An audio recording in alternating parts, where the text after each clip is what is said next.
Namo tassa bhagavato arahato samma sambuddhassa. Namo tassa bhagavato arahato samma sambuddhassa. Namo tassa bhagavato arahato samma sambuddhassa.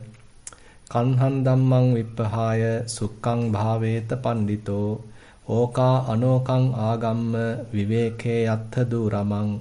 Tatrabhirati miccaya hitva kame akinchano. Pariyodapeya attanang chittakleshehi panditoti. Dear Dhamma friends, so we are actually discussing Apara Sutta, which is available in the Bojjhanga Samyutta, connected discourses of the Sutta Pitaka. Now in this Apara Sutta, Buddha emphasizes regarding the development of enlightenment factors or the awakening factors. As you all know, there are 7 awakening factors: mindfulness awakening factor, investigation awakening factor, effort awakening factor, rapture awakening factor, then tranquility awakening factor, concentration awakening factor, and then the equanimity awakening factor. So these are the 7 awakening factors Buddha mentioned that is leading to awakening, enlightenment, or the understanding. So therefore one has to develop these. So without kind of intentional development of these awakening factors, they may not naturally grow. So we have to take effort, make an effort to develop them. Now yesterday we discussed that Buddha gives kind of emphasis that it's very few people that is capable of crossing to the other shore, and the vast majority are simply dwelling and wandering in the same shore. So the same shore is what we mention as the typical vicious sansaric cycle, where the birth and death is continuously happening, and we are traversing from this birth to the other birth. So this is an ongoing process, and for uncountable number of times we have been continuing this kind of a process. Now then Buddha mentioned yechako samma dakkhate dhamme dhammanuvattino te jana paramessanti machu deyyang suduttaram.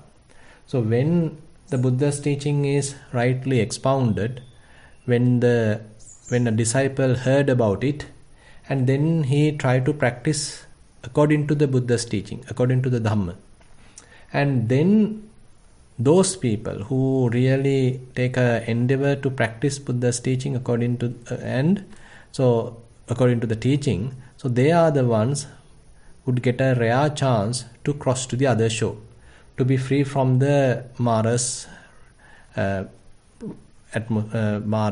we can say the abode. Now the realm of the death, that is the Mara's abode, and these people are getting a rare chance to cross to the other shore. Now today I have taken the next verse, so that is where Buddha mentioned Kanhan dhammang vippahaya sukkang bhaveta pandito. So one has to let go the dark qualities, sukkang bhaveta pandito, and one has to develop the brighter qualities, the positive qualities. And oka anokang agamma viveke yatta duramam. The one who has left behind the household life, all the typical, we can say, the 5 sensual cords. Now you have come to a area where you are given the prominence for renunciation, and the person who is now in that side, in the renunciative side,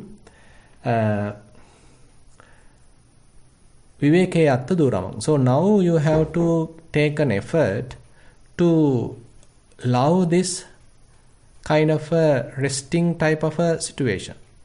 So this the area where the mind is free from this typical 5 sensual cord, that is the forms, sounds, smells, taste, and the various other tactile sensations. Those are very attractive and trying to deceive us, trying to tempt us.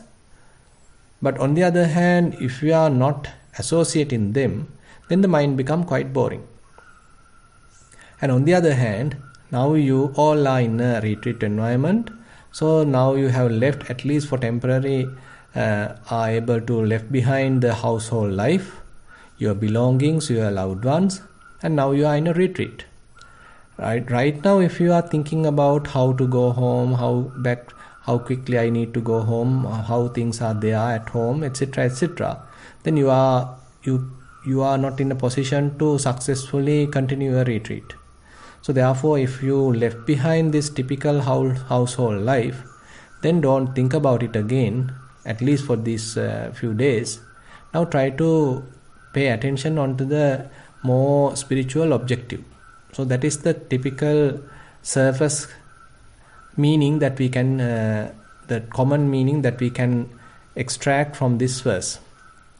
But on the other hand, we can take a deeper meaning to this verse. So that is where we need to left behind or remove the defilements, remove the hindrances in the first instance. Now there are 5 hindrances Buddha mentioned. That is the sensual desire, ill will, sloth and torpor, restlessness and regret, and the doubt. Now if you are able to develop enlightenment factors as we discussed on yesterday, then we are in a position to at least subside these 5 hindrances. So therefore these 5 hindrances are considered as the unwholesome qualities. They are the dark side, and this dark side has to be let go of, or at least we have to subside. And the positive side, that is the enlightenment factors, awakening factors, so those are to be developed. So that is where Buddha mentioned the dark qualities have to be let go of, and the positive qualities, those bright ones, have to be developed. And then Oka anokang agamma viveke yatta durama. Now as you are continuing your practice, so there are certain changes or evolvement happens in the mind. Assume that, let's take a simple example. Assume that you are doing Kaya Anupassana, and there are various methods or primary objects that Buddha mentioned in the Kaya Anupassana section, various Kammatthana. So assume that we are doing mindfulness on breathing. Now we are trying to keep our attention on breathing, and assume that we are continuing it, and say 20 breaths, now we can continuously pay our attention. As we are continuing, as we are progressing, 30 breaths. As we are continuing, maybe 50 breaths, 100 breaths. So continuously we are able to watch, and now we are able to establish mindfulness.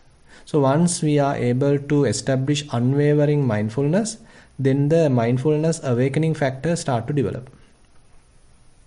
So as we are continuing, now we are not stopping there. Rather, Buddha encourages us to look closely, to examine the phenomena, to investigate the phenomena. And that is where now we have to examine the breath. So how this inhalation behaves, how this exhalation behaves. Now as we are examining this carefully, then it may be possible that rather than we consider it as inhale and exhale, now it is sort of dividing into multiple minute kind of inhalations and exhalations. Now it is a group of inhalations and exhalations. It is not a single inhale or single exhale, but there's a series of minute inhales, series of minute exhales. Now this is how it could be possible now if we are sort of using the in-breath and out-breath, the breathing meditation as into the vipassana side. Now we are looking at it closely, and you are able to recognize very subtle aspects of the breath. Or sometimes even you are able to extract the element characteristics even in the breath. Say for example, in-breath may be cool, out-breath may be warm. So that indicates there's a heat element available there, and you are able to pay your attention onto the heat element. So you can recognize the beginning of the cooling effect or the cooling sensation and the ending of the cooling sensation. Then at the exhalation, you may feel the beginning of the sort of high temperature activity, kind of a warmness, and then the ending of it. So as you are continuing like that, so these properties, these qualities going to enhance, and more element characteristics are going to visible. Now this may be common to other activities, like assume that you are now paying your attention to the whole body. So there are also various different kinds of element characteristics are going to be available. So as your mindfulness refines and the clear comprehension improves, so you are able to clearly recognize many different element characteristics. So this is where the practice is improving in that sense. But the beauty is, at a given moment, now there is a possibility that this typical evolvement may change to something else. So logically we might think that since we are further improving our, say, mindfulness and the concentration, there may be more and more many different say element characteristics going to be appear. But once it comes to some threshold, it starts to change. Now rather than they become many, now they all show the same story. So many element characteristics behave in the same manner. So they behave in a kind of a common way, where they all have a nature to arise and they all have the nature to pass away, and they all have certain causes for them to arise. So likewise we are now trying to observe them very closely, and more we observe them, so we are able to recognize this common behavior. It is true that different element characteristics were there, but now it's difficult to recognize these differences. Rather, they all appear like a flux and all show the same behavior. That is, they have the nature to come and go. They have the nature to arise and pass away. Now a yogi, as he is observing this, so there's a kind of a change happens in his mind, kind of an attitude change, and now the meditation may little going towards some sort of a boredom. Previously there were some significant changes and the yogi is quite enthusiastic, but now there is nothing much going to happen. Everything sort of disappearing and appear like blurred, and the demarcations, boundaries are going to disappear. At this stage you might feel kind of bored, and the demarcations are gone, signs are gone, and more mind feel little lethargic. Mind might feel some sort of laziness, boredom. At this stage actually the encouragement has to be given that we need to continue the practice. Rather than giving it up, rather than getting up, you got to continue the practice. Even though there are less activities currently, you got to continue the practice. Even though there are less element characteristics visible, everything appear like flux, everything becomes some similar, but still you got to continue. You have to maintain your schedule. Now this is where we can have another meaning to this verse, where Buddha mentioned that once you are given up the five sensual chords, that is the forms, beautiful forms, and beautiful sceneries, beautiful sounds, beautiful sensations, attractive incense, tactile sensations, etc. Now you have given them up. But where to keep the mind? So you got to keep the mind in the boredom. You have to keep the mind in something not attractive. So this is where we got to encourage our mind. So this is the advice Buddha is giving. Typically, so far we were associating various objects, and though they may be quite attractive, but now we have all given them up. And there is nothing to hold even. What we have to observe is also appear like very blurred and not interesting, uninterested. And as a result, mind becomes somewhat disenchanted. Mind not doing the task in a passionate manner. So now some amount of dispassion going to arise. So you may feel kind of getting up, you may feel like stopping the session, and leaving the retreat, etc. So there are such possibilities. But Buddha mentioned, since now you have given up the typical 5 sensual cords, now try to be with this boredom, try to be with this flux, try to maintain this some sort of stage as much as possible, as long as possible. Now we got to gradually improve this. At the beginning it may appear like a bit difficult, but we got to slowly improve this. Assume that you are able to maintain it for 20 minutes. Next time you are trying to maintain it for 25 minutes. Next time you are trying to maintain it, or next day you are trying to maintain it for 30 minutes. So likewise you are gradually familiarizing with this boredom. Now this is where Buddha further elaborates viveke yatta duramam, which mind does not like. Mind has no kind of ambition towards that, but still you got to continue a practice. You got to give prominence to this viveka, to this some kind of seclusion, rather than going back to those 5 sensual cords. Tatra bhirating ichchaya hitva kami akinchano.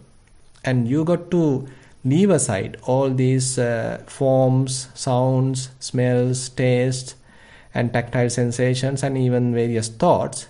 Rather, you got to again and again have some sort of familiarity, have some sort of inclination towards this seclusion. So the mind has nothing much to do now. It's a matter of maintaining some amount of awareness, and it is also not that active, and there are no much activities going on. Everything appear like kind of a flux, and you got to be there. And Buddha also encourages to be there. Now as you are continuing this, now more and more this different incidents going to disappear, various phenomena also going to disappear. Now mind become more clear, by the way. So even though it appear like bored, so as you are continuing that, the mind become less troubled, less burdened, and the space of the mind improves or increases, and the tensions are also diminished, all gone. Any kind of worries, regrets, all are gone. Now mind is slowly get on to a different domain in a way. So far the mind has associated various phenomena one after the other. Say you are associating, the mind is associating kind of a form, kind of a sight. Immediately it may go into another sight.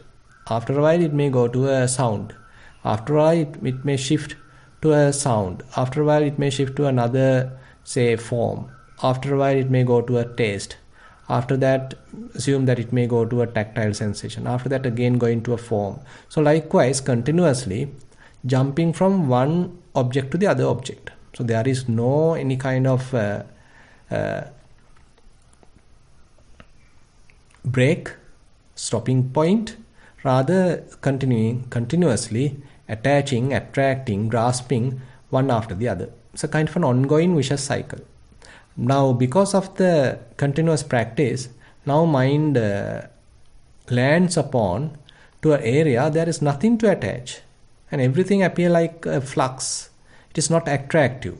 There is no point of holding it.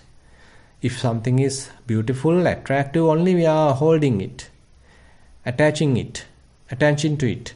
But now everything appear like flux, so there it is not interested, it is not sort of interesting or attractive. As a result, so mind feel bored, mind feel lethargic. But since you are continuing it, now you are able to maintain it for a considerable time. Say while sitting, you are able to maintain it for 30 minutes. Now you are improving it to 35 minutes. You are improving it for 40 minutes. You are improving it for 45 minutes. So likewise, now more and more, mind get familiarized in this stage. Now you are even enhance it to the walking session.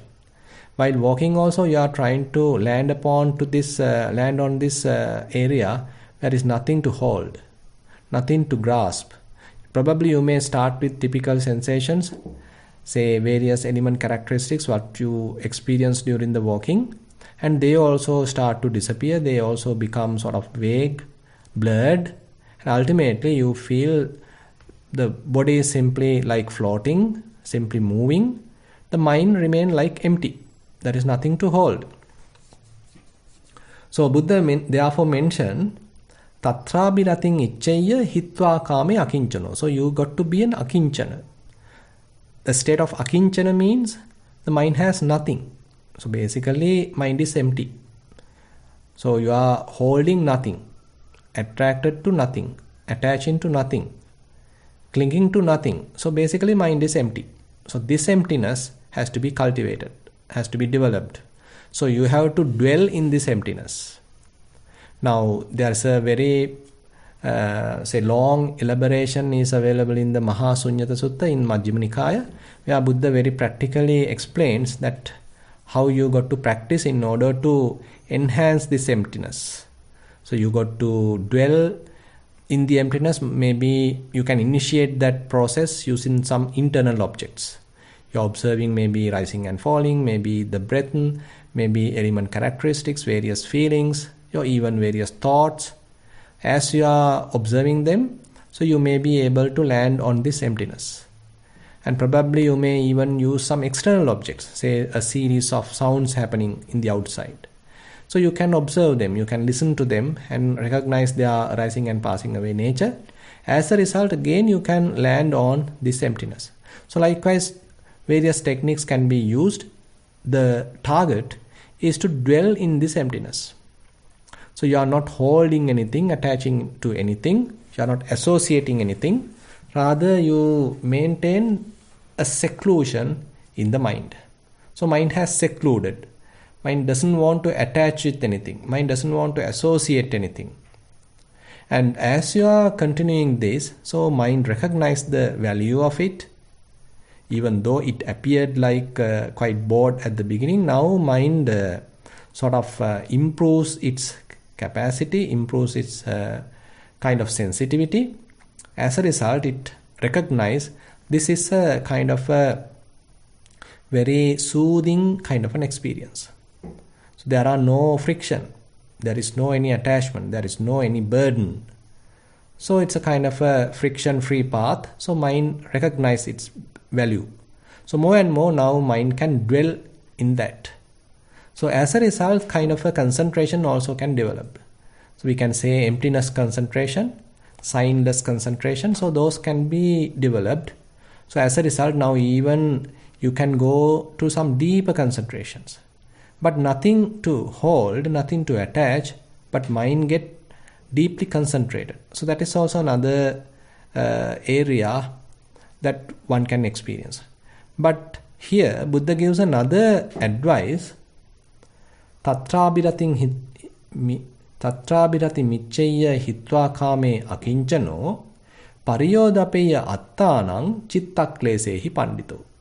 Now Buddha's target is not that we dwell in that kind of a very deep concentrated emptiness. Rather, his objective is to encourage us to cleanse our minds, to purify our minds. Purify from what? Purify from the defilements. So we have lust, we have hatred, we have delusion, envy, jealousy, many different things. So now we got to work on them. So far probably we might have postponed them since we didn't have confidence to face them. But now we got a very strong foundation, that is the emptiness foundation, and that has to be utilized in order to recognize various defilements. Because as you know, if you have a very clear cloth, very say bright white cloth, so even a droplet of ink may quite clearly visible. Similarly, if your mind is very clear, if your mind is empty, even a slightest arising of a defilement is vividly can be noticed. Similarly, therefore, you got to use this emptiness to recognize various defilements. So rather than staying at a very deep concentrated state, Now you have to let go of that concentration. You should not attach to that concentration. Rather, you have to make it a shallow type of concentration. Now you are loosening the concentration. As you are loosening the concentration, now again the mind may start to become restless. Mind may again go and try to cling to something. So that is the sort of strategy that you are trying to use. And once mind clung to something, and probably mindfulness may show you, okay, the mind has lost its freedom, that temporary freedom, but now again it got attracted to something. It again got hooked up with something. So that mindfulness may show it. As a result, now you have to apply the wisdom in order to release the mind. Again, you are releasing the mind back to emptiness. Assume again you are loosening your concentration, and as a result, again mind may go and attach with something. Again, mindfulness may show it, and now you apply wisdom, and again you are freeing your mind, releasing the mind. So as a result, again and again, so this sort of a process has to be continued. As a result, the possibility to stay within the emptiness at a very shallow concentration going to be possible.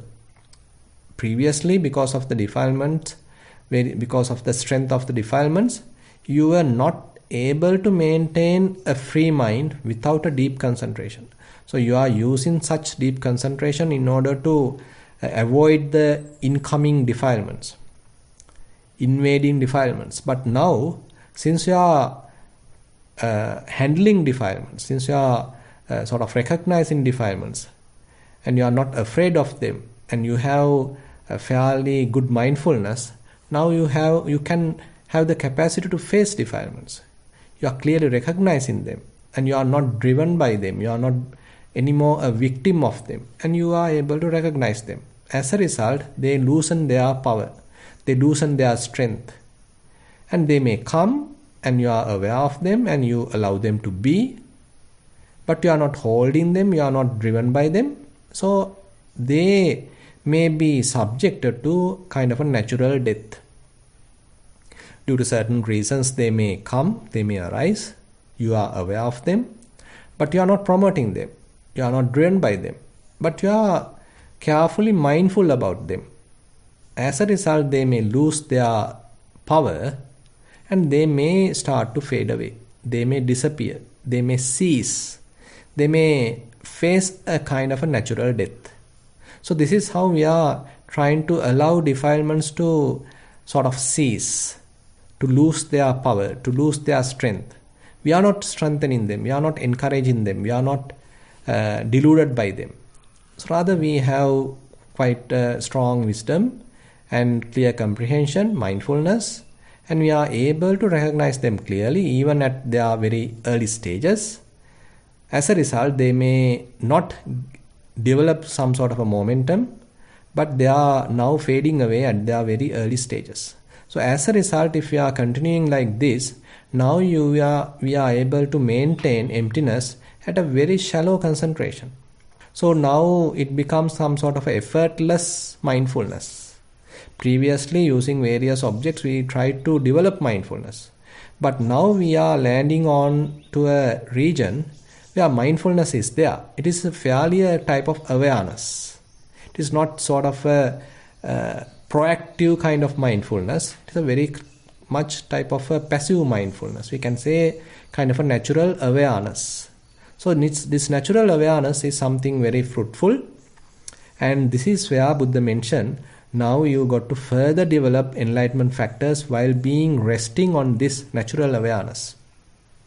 So there Buddha talks about the second strategy or second level of developing enlightenment factors. Sati sambojjhangam bhaveti viveka nisitang, viraga nisitang, nirodha nisitang, vassagga parinami. Dhamma vichaya sambojjhangam bhaveti viveka nisitang, viraga nisitang, nirodha nisitang, vassagga parinami. So likewise he repeats all 7 awakening factors. So what it means is that now you got to develop mindfulness, investigation, effort, say tranquility, happiness, maybe even concentration, even the equanimity in a more restful manner. You are not struggling now. You allow things to happen. You allow the meditation to happen rather than you proactively involve. Rather, you are allowing things to happen. You allow things to naturally unfold. And you are learning from that. You recognize various traits, character traits. You are recognizing various, say, hidden tendencies. Why this is happening? What are the inner qualities or inner habits which is causing this sort of a behavior in the mind? So it's a very delicate kind of a practice, and therefore Buddha mentioned you got to do it in a careful manner, and you got to associate this kind of a cessation. So whenever the phenomena arise, so we are not suppressing them, but rather we allow them to naturally cease, come to their natural death. And once they are gone, so we associate that calmness. We dwell upon that calmness. We dwell upon that peacefulness. And say, we even to this state, we don't have any passion. So dispassion should be there. Viraga nisitam. So now this sort of a very comfortable platform is available, and while established there, you are recognizing various subtle defilements, and you are being mindful of them, and you allow them to pass away. But even this comfortable platform is not something to grasp. It is also a temporary situation. It's also a temporary kind of a dwelling place. It has its opportunity cost, or rather opportunity value. So you are using it as a kind of practical approach, as a practical kind of a practical mechanism, strategy to recognize very subtle defilements, and you allow the defilements to pass away, cease, and you are not even holding here. You are not even attached to the emptiness. So this is where Buddha giving us a very beautiful and very subtle and also very careful strategy that we got to maintain. So even if we attach to the emptiness, that is also not the proper path. Even if you attach to very deep concentration, that is also not the proper path. So we have to allow the mind to come to the very shallow levels of concentration. As a result, mind may again go and grasp various objects. As a result, we got to recognize them. So we are letting go of that attachment, grasping, craving. Now the craving reduces its power. It is diminishing. So the defilement power becomes reduced. Now as a result, we are watching, recognizing, and letting them go. So this is how, in a way, so we recognize honestly, humbly, various temptations, various hidden tendencies, character traits within ourselves, operating within ourselves. And rather than strengthening them, now we allow them to pass away. We are not becoming a victim of them. We are not strengthening them. We are not reinforcing them. But rather we allow them to pass away. So this way we are able to cleanse the mind and to have a fairly free mind, free from defilements. And Buddha encouraged further to develop enlightenment factors, and we'll look upon that on next, maybe tomorrow. And with that, I like to conclude the English Dhamma sermon. And this is very much I have mentioned in the morning in the Sinhala session. Now I open the session for questions.